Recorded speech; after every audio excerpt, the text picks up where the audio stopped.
Welcome to the Real Estate Syndication Show. Whether you are a seasoned investor or building a new real estate business, this is the show for you. Whitney Sewell talks to top experts in the business. Our goal is to help you master real estate syndication. And now your host, Whitney Sewell. Gene Trowbridge and Jonathan Ney, founding partners of the top syndication firm, Trowbridge Law Group, LLP, have a legal team with over 50 years of combined experience in real estate syndication and the practice of real estate securities law. Over this time, Gene and his partners in several past firms and currently have helped clients raise close to $5 billion in offerings by empowering entrepreneurs to raise capital legally. To learn more about Trowbridge Law Group, LLP, visit their website at trowbridgelawgroup.com or follow them on Facebook, Instagram, or Twitter. This is your daily real estate syndication show. I'm your host, Whitney Sewell. Today, our guest is Matt Picheny. Thanks for being on the show, Matt. Thanks, Whitney. It's a pleasure to be here.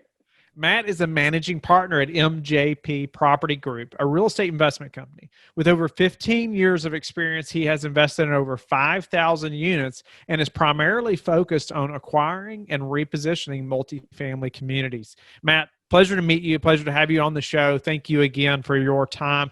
Give us a little more about your background in real estate. And I know, a lot of our focus today is going to talk about your journey, because I know you've made the path or the journey that I think a lot of the listeners or numerous listeners are contemplating as well. And so I think they're going to relate to you and your story. But let's go back to, how you got into real estate, why multifamily, why investing in syndications?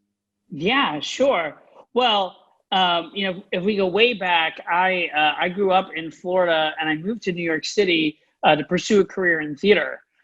Which is kind of an interesting background for someone who's involved in real estate. But I did that professionally for about 5 years. I was an actor doing shows all over the country. And then I went from there into sort of segued into digital marketing, the digital marketing world, and worked in, corporate America, climbing up the corporate ladder for about 18 years in New York, working at different advertising agencies. During that time, I started tinkering around a little bit in real estate, first with a purchase for my own primary residence, and then it expanded from there.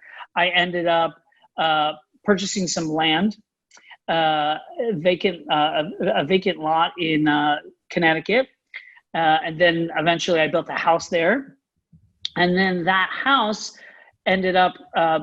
The intention was that it was going to be a vacation home for myself, and the costs were a little high. So I thought that I could defray some of those costs, at least at the beginning, with doing some rentals.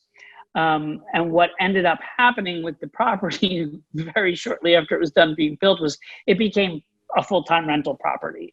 And that taught me a lot. And really kind of put me into a position where I really started to understand real estate, really started to understand the rental market. At that point, I started to diversify into some other things. I got involved in some single family homes, some fix and flips. And then there was a move. My family moved from New York to Miami. What happened was my wife got a really cool job opportunity. It was too good to pass up. And that was the time that I left corporate America and we moved to Miami. And while we were in Miami and I was doing these single family properties, I was trying to figure out, how do I scale this business? And for me, and then there are people who can scale a fix and flip business or a single family business. But for me, what I was looking at, what my goals were and the lifestyle that I wanted to have, I found that multifamily was a much better way to go. So that's when I transitioned into doing multifamily, and that's when I transitioned into doing real estate full-time, was upon that move to Miami, which was about 5 years ago. We were in Miami for 2 years. We're in Boston, Massachusetts now. We've been here about 3. Once again, my wife, completely out of the blue, got recruited for another job up here, which is why we moved here. But we do love the Northeast. And I'm doing this full time now. And I started off, I always had an intention to be active because I had the experience being active, whether it was in the building of the vacation home or the single families and the fix and flips. I was never the guy doing the actual construction with the hammer and the nail, but I was definitely very involved and very active in these projects. But when I first started getting involved in multifamily, especially while looking for those first deals, what I did was I started investing passively in a number of deals. And the main reason for that was because I learned a lot from watching those other owner operators and seeing how they're operating the properties. So I got a lot of experience sort of through osmosis as being an investor. Plus I got the cash flow from those deals when the deals performed well. So that's been a great thing. And I've also then started investing started working as a syndicator, as a sponsor on a number of deals. And so I have a bunch of doors that I am now the syndicator on. But, you mentioned earlier, I have, over 5,000 doors that I've invested in. Just to be really clear about that, only about 20% of those deals are deals that I'm a decision maker, principal, on that deal.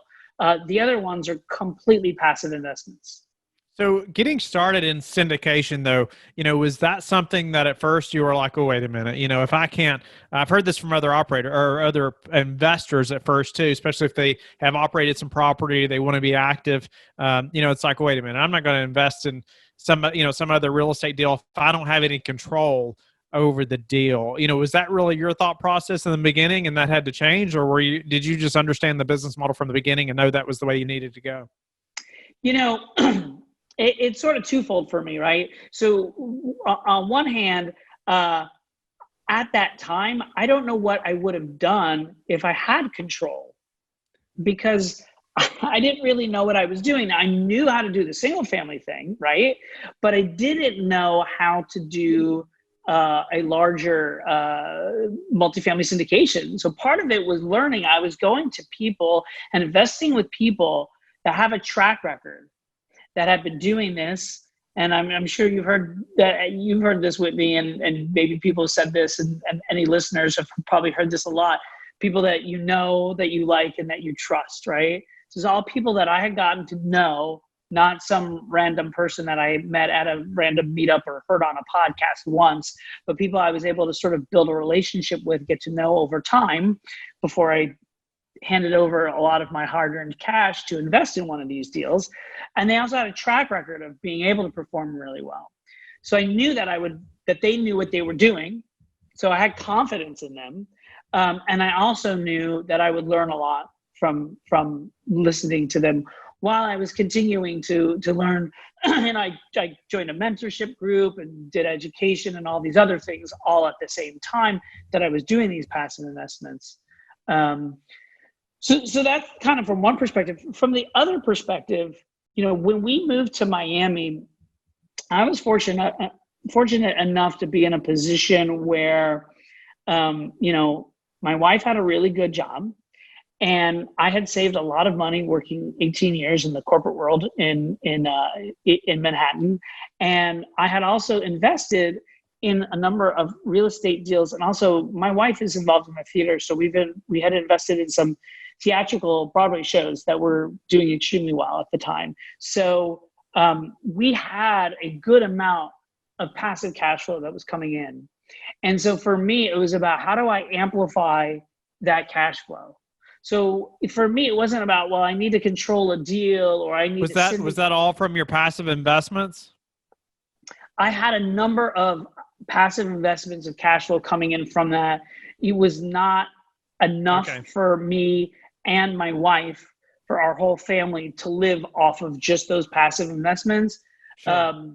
Maybe we could have eked it out, but also some of them, especially when you have, we were involved in a Broadway show that was doing really well, and it's continued to do really well. But that over at a certain period of time, and who can really predict that, it will start to decline. So we didn't want to count only on that. And we had other sources, right, of passive income. And so my idea was, how do I go ahead and how do I grow that passive income and diversify it into different things, real estate, and not only real estate, but real estate in different markets, right? Am I going to put everything in, Dallas, or do I want some things in Atlanta and Florida and, Ohio or Kansas, Missouri, whatever, all these different states, all these different places, different markets.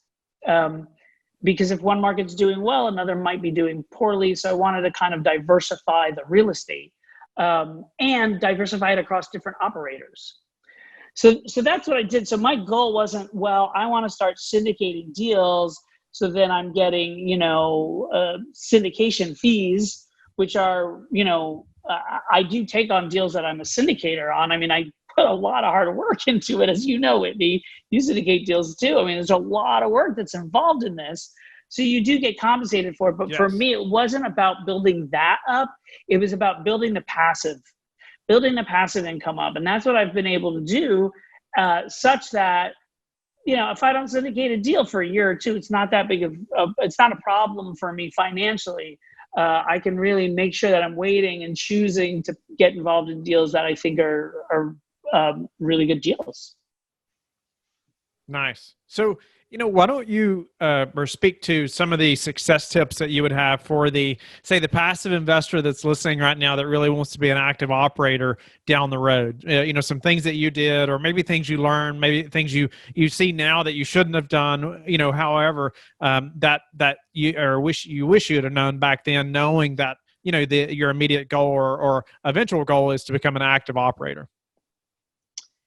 Yeah. So, for me, I think that it's all about relationships.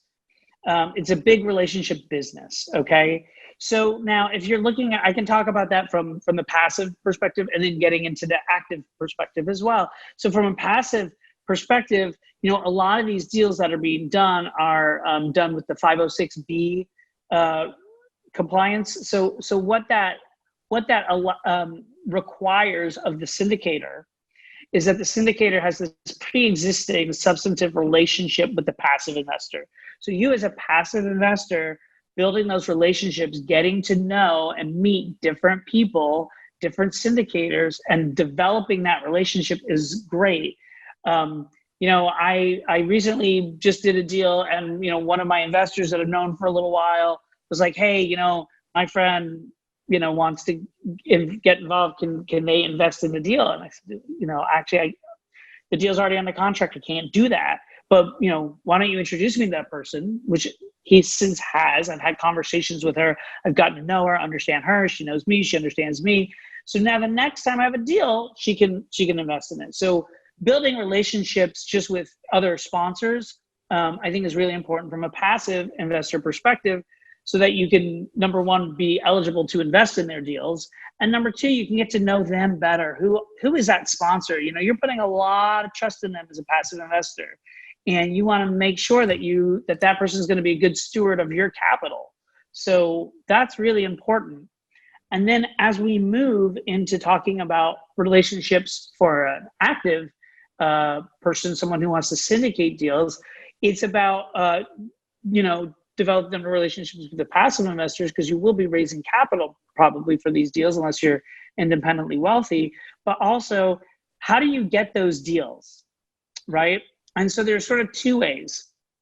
One way is through developing relationships with the brokers and the property managers. That's the route that I've taken. So I pick certain markets that I might be interested in for one reason or another.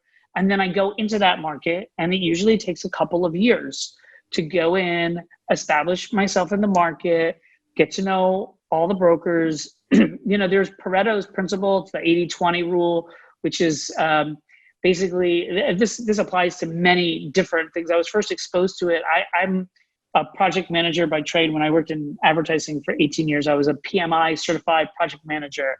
And part of that certification process, you learn many things. And Pareto's principle is one of the things that we were taught. So it doesn't just work for real estate, but the 80-20 rule, it's basically 80% of the deals in a market will be done by 20% of the brokers. So there's really only a few of the real estate agents or brokers that you need to get to know. But yeah, I mean, it's good to know all of them, but most of the deals are going to be done by a small amount of them. So you need to develop those relationships with the brokers and also with the property managers. The first deal that I ever got as a syndicator was because of my relationship with a property manager. And they were people that I had met in the market. I had been working with them, and I had been looking at a number of real estate deals. And when I got to the point where I was ready to make an offer, I wanted to review it with the project management company. And during one of those conversations, they said, "Oh, by the way, one of our clients that we have, we know is looking to bring a property to sale, bring it to market. Would you like us to introduce you to that broker?"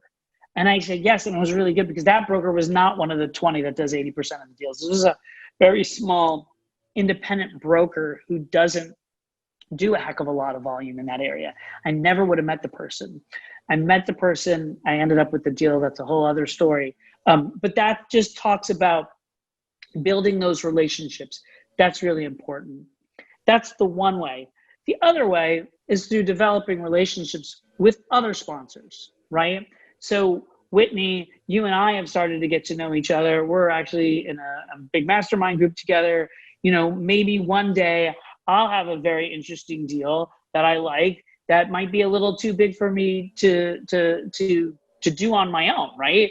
It's a 400 unit deal, and there's just so many different moving parts, and I don't have a full staff of people working for me.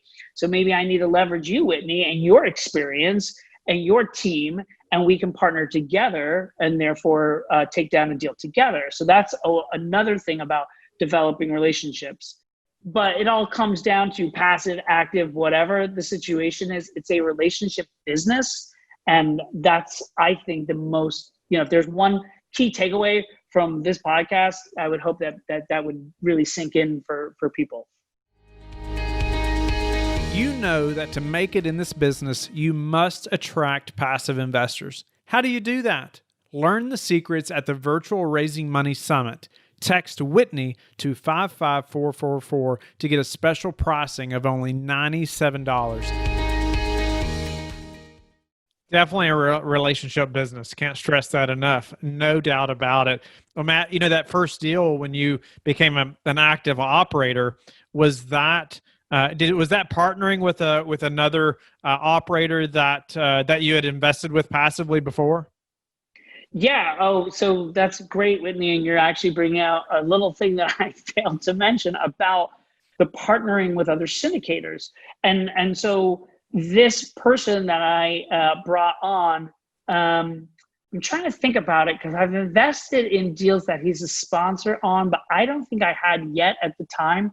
But this person I met through a mentorship group that I was in, and this person had done, I think, about 10 syndications with about 4 of them having gone full cycle. So this was someone who was very experienced, who really knew what they were doing. And I had been talking with them. I had known this person for about 2 years.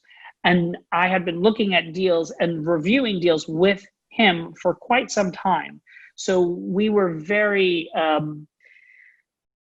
synced up with one another.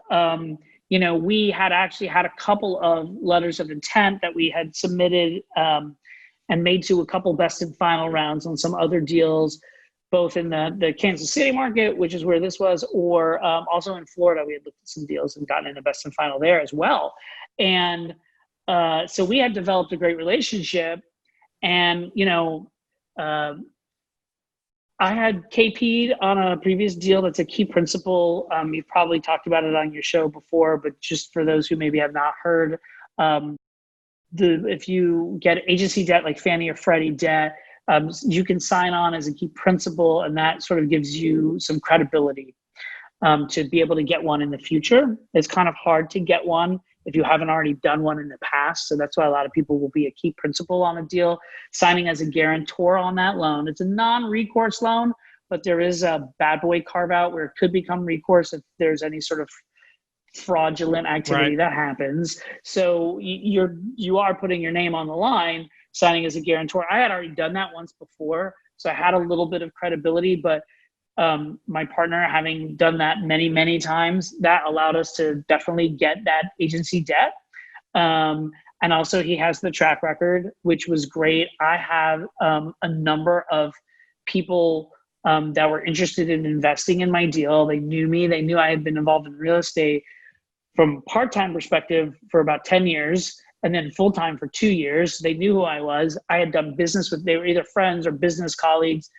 So I think they had a lot of trust in me, but just having a co-pilot on board who had a ton of experience really just kind of, if they were on the fence, kind of tipped them over the edge of the fence and let them have the confidence in the deal. And so like that was key. I don't know that I would have been able to do that first deal without him as being my partner in the deal. And we have subsequently done a number of deals together. We have a great relationship and it's been a wonderful partnership.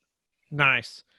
Matt, what's been the hardest part of this syndication journey for you? I know, you were had a large passive role and moved into the active side and now doing your own deals. What's been the hardest part of this whole process?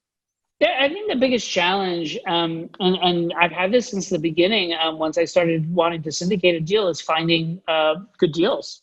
They're hard to find. And I've been involved in looking to syndicate deals for close to 5 years at this point. And this has been an amazing 5 years for real estate and the previous 5 years before that. So asset prices have gone way, way, way, way up.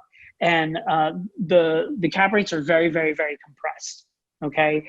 And that's something that I've known and that I've been concerned about since the beginning, looking to syndicate a deal, because I'm bringing in, my own money, number one, but also other people's money. I don't want to put it into a bad deal. And so I've been extremely conservative with my underwriting since day one, which is why I'm not one of those guys who does 10 deals a year. I do 1 or 2 deals a year.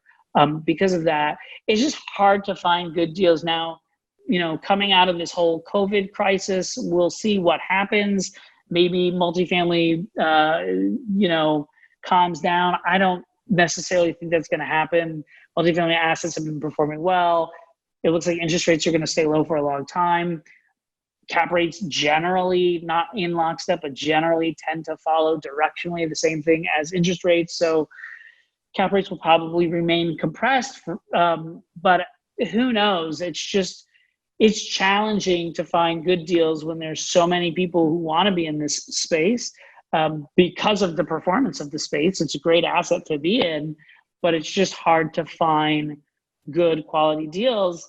And from a passive perspective, I've also found that I'm a little wary about some of this underwriting, especially now that I've learned more as a syndicator, and I can dig sort of under the hood and see things like, oh gosh, that rent growth kind of looks aggressive, or that exit cap rate, that looks kind of aggressive. And so I think a lot of passive investors who don't know to look under the hood at those things need to make sure that they're getting educated to do that, which is actually kind of the impetus for a book that I'm writing. I'm writing a book, and I found that really the best way to teach these things is actually to tell my stories. I'm telling the story of my entire journey, but through that journey, I'm imparting hopefully nuggets of wisdom that passive investors and also active investors will be able to take the little concepts. Nothing, I'm not looking to be a big educator, or a guru in multifamily, but just some little nuggets of wisdom that I've learned along the way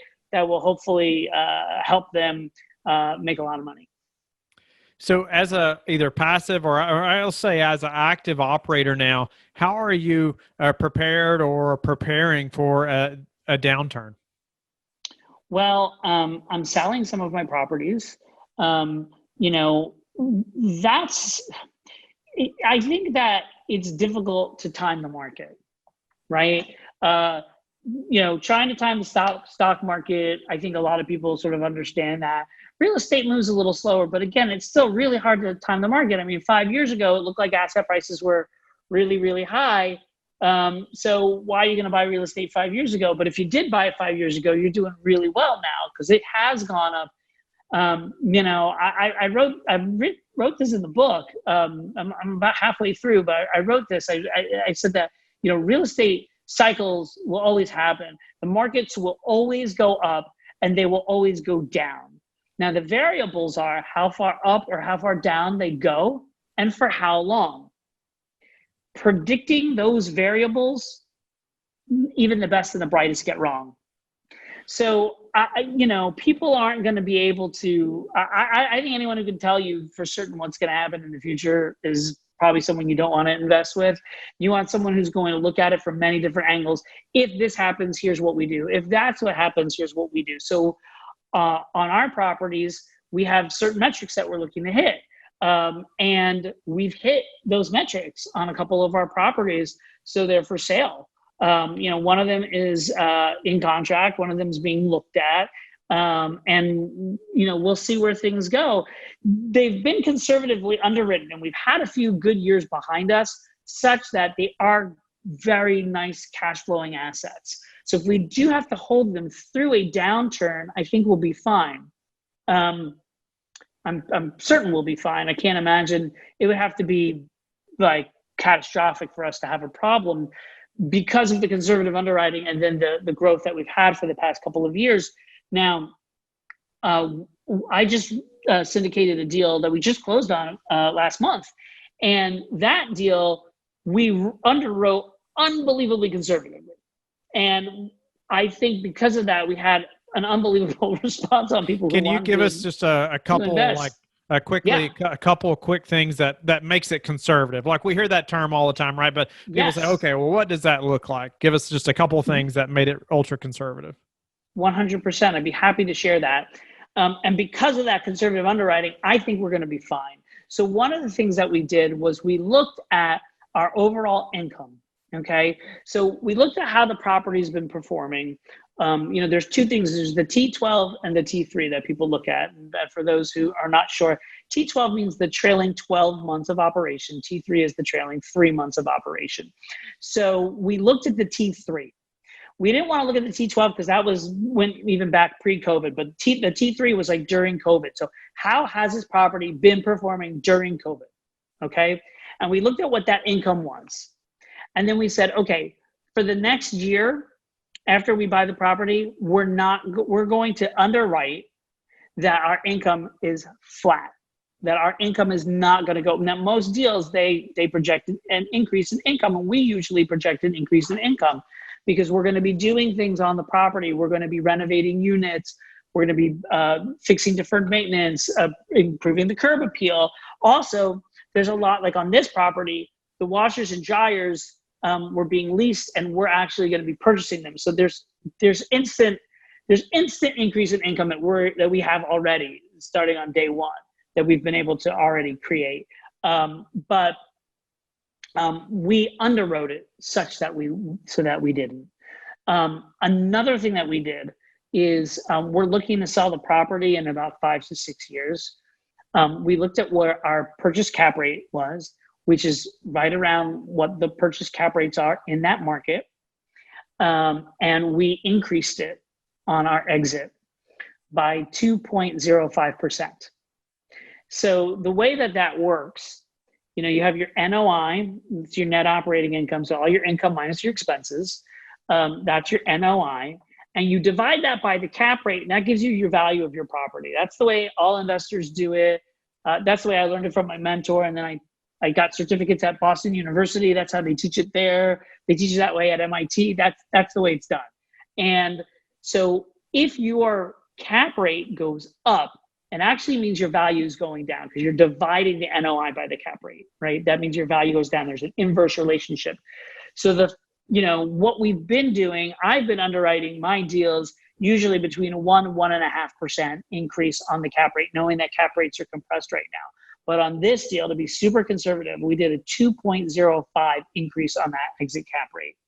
And then moving forward, year 2, year 3, year 4, we have very conservative rent growth projections and income projections that are just small compared to what's been happening in that market, and particularly in that North Dallas submarket. And that's why it's conservatively underwritten, because of all of those different things that we've done.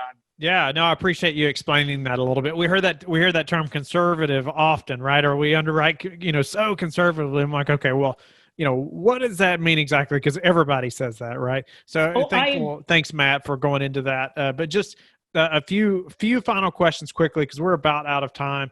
But what's a way you've recently improved your business that we could apply to ours? That's a good question. A way that I've recently improved. I think utilizing technology can be really, really powerful. We just started using some software, project management software from an asset management perspective. And that's been really helpful.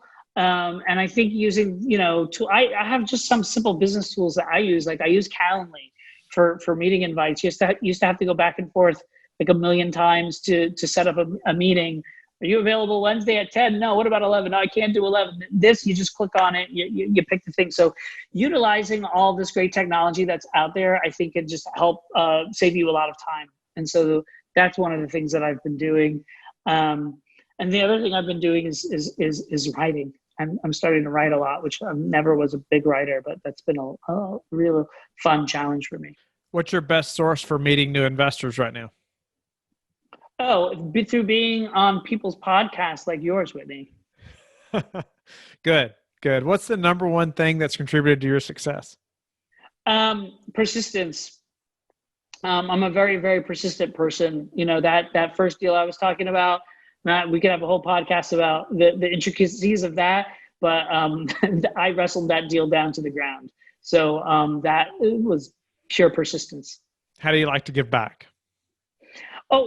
So there's two ways. One is I like helping people, especially if it's sort of housing sector related, and being that I'm based in Boston, something local. So I'm a member of the Young Leaders Committee for Caritas Communities, which is a local charity organization here in Boston that actually helps people, homeless people, with providing them with a permanent, it's not like a homeless shelter, it's an actual permanent place to live, and helps them get jobs and training and really sort of get back on track, it's phenomenal. It helps a lot of veterans. It also helps, people who've been in abusive relationships, or people who've had substance abuse issues, a myriad of different problems. It's a phenomenal group. So I do that. And then, in terms of like the real estate community, I love helping people, especially passive investors, people who are new to the business and kind of, want to bounce ideas off of someone or get some, talk to someone who has a little bit of experience. So I love chatting with people about real estate. It's like my favorite thing to talk about. Cool. Matt, great show. Thanks for just highlighting your experience from passive to active. And I talk to operators, but investors often who are striving to do that. They see being an active operator maybe after they retire, or either just in a few years because they want to leave that corporate ladder. And so thanks for sharing your story. I hope people will look you up and find your book that's coming out too, that's going to highlight that story. I think they'll learn a lot from that. Any other way that people can get in touch with you and learn more about you? Yeah, the best thing to do is to go to my website, and that's MJPPG.com. There's a contact page on there, and also a link to my email. And my email is Matt, MATT, @MJPPG.com. So you can email me or just shoot me a thing from the website. But I love chatting with people, whether you've never done real estate before, you've got a million doors. Like I said, it's all about relationships, and I love cultivating those. Thank you for listening to the Real Estate Syndication Show, brought to you by LifeBridge Capital. LifeBridge Capital works with investors nationwide to invest in real estate, while also donating 50% of its profits to assist parents who are committing to adoption. LifeBridge Capital, making a difference, one investor and one child at a time. Connect online at www.lifebridgecapital.com for free material and videos to further your success.